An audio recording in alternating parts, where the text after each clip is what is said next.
anak Indonesia mengalami stunting. Indonesia termasuk negara kelima di dunia dengan prevalensi jumlah stunting terbesar di dunia.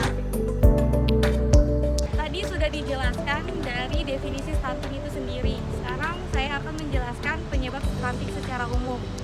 Stunting secara umum disebabkan karena kekurangan nutrisi atau malnutrisi yang terjadi dalam jangka waktu yang lama atau kronis.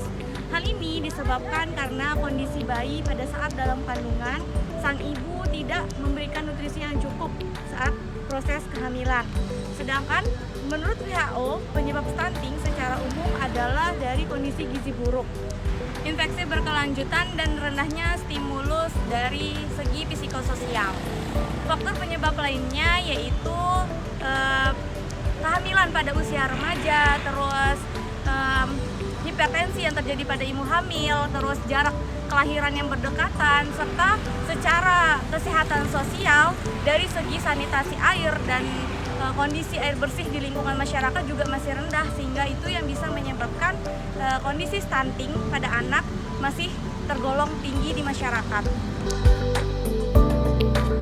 Banyak orang yang belum mengetahui apa ciri-ciri dari stunting. Lalu, bagaimanakah ciri-ciri dari stunting ini? Adapun ciri-ciri dari stunting ini adalah yang pertama, berat badan anak akan lebih rendah dari anak usianya. Yang kedua, tinggi badan anak akan lebih pendek dari usianya. Dan yang ketiga, anak akan lebih mudah terserang penyakit karena daya tahan tubuh yang rendah. Dan yang keempat, perkembangan secara fisik, sosial, dan mental akan terhambat.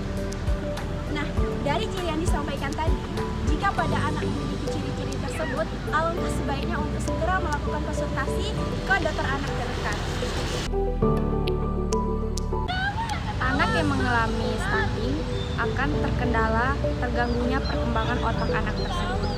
Dampak dari stunting ini pada anak akan sulit mengingat, sulit berbicara, sulit mengalami aktivitas dengan sebayanya, dan sulit menerima informasi.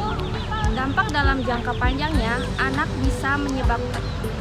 akan mengalami kelumpuhan atau mengalami terganggunya mental, dan akan mudah terserang penyakit kronis seperti diabetes, hipertensi, bahkan obesitas dan serangan jantung.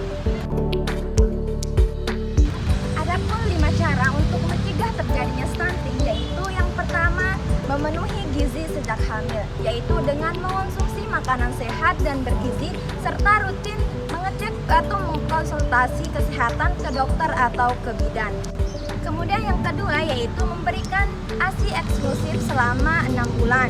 ASI sangat berpotensi untuk mencegah terjadinya peluang stunting. Kemudian yang ketiga yaitu dampingi ASI dengan MPASI. Jika anak sudah menginjak usia 6 bulan ke atas, maka dapat diberikan makanan tambahan yang mengandung unsur makro dan mikro. Hal tersebut dapat mengurangi peluang terjadinya stunting. Kemudian yang keempat yaitu memantau tumbuh kembang anak.